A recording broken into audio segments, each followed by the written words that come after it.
Vous l'avez compris, ce tutoriel traite des tirs de fantassins et des tirs d'artillerie. Donc deux parties, fantassin et artillerie.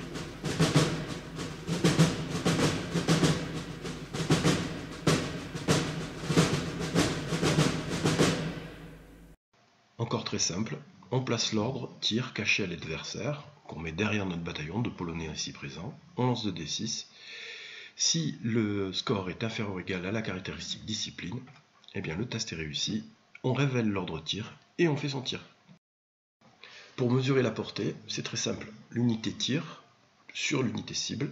Pour mesurer cette portée, on prend le milieu de l'unité tir jusqu'au milieu de l'unité cible.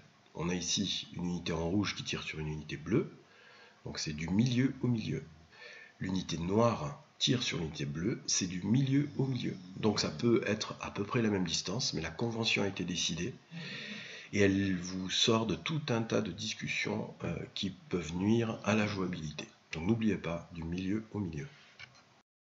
À Légion d'honneur, l'originalité c'est que chaque unité tire droit devant elle, sauf certaines règles pour les tirailleurs. Mais toutes les unités voient et tirent devant elles. Elles ont droit à un débordin ou de socle, on développera ça un peu plus tard. Là on a une double ligne d'anglais qui tire sur le flanc d'une colonne d'attaque française qui est précédée de ces voltigeurs. Donc vous verrez que cette zone rouge indique toutes les figurines qui peuvent être prises pour cible par cette ligne de fantassins anglais. Même ces deux soldats qui sont cachés derrière le bois à droite anglais, parce que les Anglais ont droit à un débord de 2 socles. On y viendra un petit peu plus tard.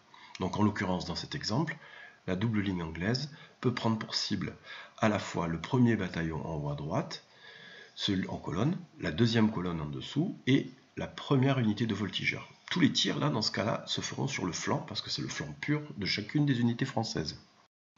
Donc en fait, cette double ligne anglaise peut à la fois prendre pour cible 3 unités, les 2 colonnes et les voltigeurs. Dans ce cas, le joueur anglais va choisir de séparer ses tirs entre la première colonne d'attaque la plus proche et la compagnie de voltigeurs en tirailleurs devant pour tirer sur leur flanc et leur faire un test de psychologie.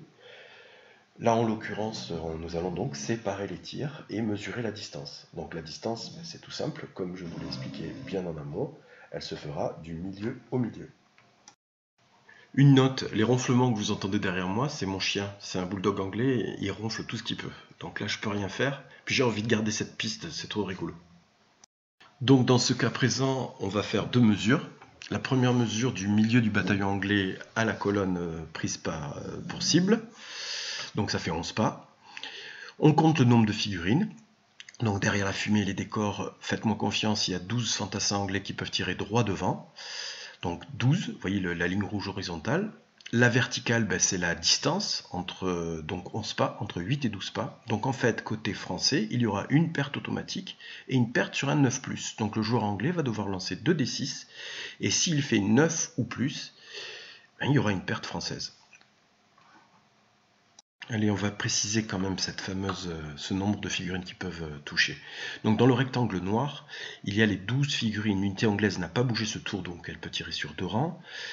Les 4 figurines qui sont derrière les bois peuvent tirer puisqu'on a le droit à un débord de 2 socles gratuits, même s'ils ne sont pas dans la ligne de feu, qui sont symbolisés par ces 2 flèches noires. Et sur la droite du bataillon anglais, quand on est face à l'unité française, on a aussi un débord de 2 figurines. Donc au total, on a 12 figurines qui peuvent prendre pour cible ce bataillon français. On commence tout de suite par une exception, comme ça au moins ça sera plus facile dans tous les autres cas. Le résultat du dé est 7, donc il est inférieur à 9 ou plus, donc il n'y aura qu'une perte, qui est une perte automatique due au nombre de figurines et à la distance entre les 2 bataillons.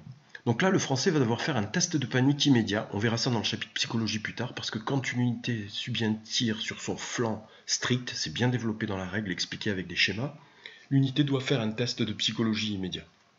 On va quand même finir le nombre de tirs en total, puisque n'oubliez pas que l'autre partie du bataillon prend pour cible les voltigeurs devant. Et ensuite, le test de psychologie sera fait par le soldat français. On répète donc l'opération pour le tir des figurines qui sont au nombre de 8 anglaises sur la compagnie de voltigeurs devant. Donc il y a 8 figurines qui tirent à une distance de 9 pas, donc entre 8 et 12, la verticale. Il faut faire un 7+. Le joueur anglais lance 2 dés, il fait un 7+, donc il fait une perte. Le voltigeur français tente une sauvegarde à courte portée. C'est encore une fois expliqué dans la règle qu'il échoue, donc il a une perte. Et donc là, ce bataillon, avec sa compagnie de voltigeurs français détachés, aura subi au total 2 pertes, donc au moins une perte sur le flanc, et devra faire un test de panique immédiat. On prend quand même ce schéma qu'on retrouve dans le livre de règles pour bien vous montrer les débords. Donc premier exemple en bleu, toutes les nations ont droit à un débord de tir. Donc l'unité A veut tirer sur les unités B, C et D. Donc en fait, l'unité rose bordeaux va tirer sur l'unité B blanche et l'unité C et D blanche et rouge. Donc dans le premier cas, donc pour toutes les nations, on va avoir 7 figurines qui vont pouvoir prendre pour cible l'unité C et D rouge. Le A, entre les parenthèses bleues, constitue une 8e figurine qui, même si elle n'a pas la ligne de vue, peut prendre pour cible l'unité C, puisqu'on a le droit dans la règle d'avoir un débord d'une figurine de chaque côté. En rouge, vous comprendrez que c'est dans le cas exceptionnel de l'anglais qui a une capacité de tir supérieure aux autres nations et qui a le droit de prendre un débord de 2 figurines. Bien sûr, ces figurines vont tirer droit devant, et le reste de figurines pourra prendre pour cible l'unité B, qui est la plus proche. Vous pouvez lire que dans chacun des encadrés, on a en bleu 8 ou 16 tireurs, en rouge 9 ou 18 tireurs. C'est tout simplement si on tire après un mouvement, 8 tireurs. Si on n'a pas bougé le tour d'avant, c'est 16 tireurs. Et pareil dans le cas de l'anglais.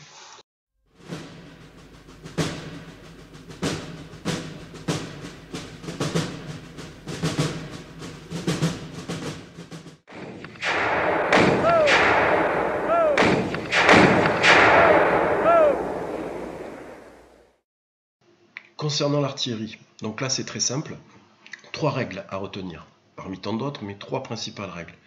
La première, la ligne de vue d'une pièce d'artillerie. Donc une pièce est symbolisée par une plaquette, comme expliqué dans la règle, en rouge, qui tire sur cette unité bleue. Sa ligne de vue, donc pure et stricte, c'est la largeur de cette plaquette, plus un débord de chaque côté de la largeur d'un socle de fantassin. Donc toutes les unités qui seront dans cette ligne de vue pourront être prises pour cible par une batterie d'artillerie. Une batterie, en tout cas une pièce symbolisée par ce fameux carré sur la table de jeu.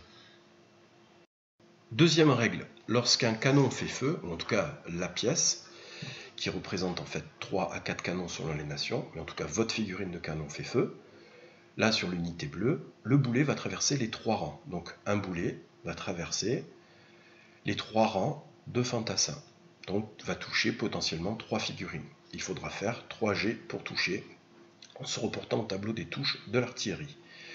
Si le calibre permet de traverser l'unité, par exemple une pièce de 6 traverse sur 6 pas, les unités placées derrière pourront subir un rebond d'artillerie. Et c'est expliqué à nouveau dans le livre de règles. Concernant les mortiers, eh bien en fait, lorsque l'unité est prise pour cible et que le tir est réussi, quand les fantassins sont en ordre serré, 4 fantassins seront touchés automatiquement, donc il faudra faire 4 touches avec les 2 dés en se reportant au tableau de tir d'artillerie, 2 cavaliers lorsqu'ils sont en formation serrée ou en fourrageur, et 3 tirailleurs, donc 3 fantassins lorsqu'ils sont en formation en tirailleur. Chaque tir d'artillerie, même s'il n'a pas fait de mort, provoquera un accablement, donc il faudra mettre derrière l'unité un pion accablement qui entamera la psychologie des unités ciblées lors de la partie. Toutes les nations doivent unir leurs canons par batterie. En général, c'est 2 pièces de 2 socles d'artillerie qui sont collés pour toutes les nations, quelquefois 3 pièces pour la Russie, l'Autriche, sauf dans certaines listes historiques où vous pourrez voir qu'il y a de l'artillerie régimentaire qui ne peut être représentée que par une seule pièce, mais c'est stricto sensu, pour chaque batterie, 2 pièces accrochées. Seuls les Anglais peuvent séparer leurs batteries et mettre 2 pièces de chaque côté avec le risque d'avoir leur unité réduite puisqu'ils ne se retrouveront plus qu'à 4 fantassins par pièce, donc 120 hommes en réalité, puisque je vous rappelle que chaque figurine représente 30 hommes, et forcément pour atteindre plus rapidement le seuil des 25% de perte due au tir, mais ça on le développera dans le chapitre psychologie. Pour chaque mouvement de cette batterie, il faudra faire une roue. Donc c'est clairement montré dans le livre de règles comment effectuer cette roue. Lorsque la batterie fait cette roue, eh bien, elle aura obligatoirement une fatigue lorsque cette roue sera accompagnée d'un tir, puisque les artilleurs doivent se démener à bouger toutes leurs pièces, puis à ajuster le tir, puis tirer. Donc cela va provoquer une fatigue. C'est très important de recenser cette fatigue, puisque vous savez, ou en tout cas à la lecture de la règle, vous apprendrez que la fatigue, si elle est accumulée, peut provoquer un recul des unités si elle dépasse le seuil d'instruction de l'unité à proprement parler. J'ai choisi de vous présenter ces 3 points, donc ces 3 pages que vous retrouvez dans le livre de règles, qui sont très importantes à la lecture pour pouvoir bien comprendre comment tirer avec un carré, des tirailleurs ou les règles spécifiques de l'artillerie. Donc retenez bien ces pages et allez les lire dans le livre des règles, ça vaut le coup pour bien comprendre la règle. C'est pas bien compliqué, c'est bien illustré, et si jamais vous avez des questions, vous avez le site wargamelh.com. Sur cette photo, c'était en 2016 ou 2016 en fait, avec l'escadron des chasseurs à cheval de la garde. On préparait à rassembler notre compagnie avant une charge, non pas sur le carré entouré en bleu, mais à 50 ou 70 mètres à la droite du carré, droit devant nous. Notre capitaine, placé devant au milieu des blés verts, nous indiquait la direction à prendre. Vous voyez que la difficulté est d'aligner nos chevaux avant cette charge. Quelquefois, on peut être surpris en partie de voir des unités qui se croisent sans se prendre pour cible, mais effectivement, au milieu de la bataille, avec la fumée, les ordres des officiers, quand on prend une unité pour cible, et en tout cas la nôtre était bien claire, eh bien c'est celle-ci qu'on doit prendre et pas une autre, on écoute les ordres. Je suis au premier plan, comme vous le voyez, je me tiens très mal à cheval, avec mon bel uniforme de trompette, et cette charge, on l'a menée sans ma trompette, parce que c'était bien compliqué cette affaire. A très vite pour le prochain tutoriel sur les corps à corps, qui suit logiquement celui des tirs.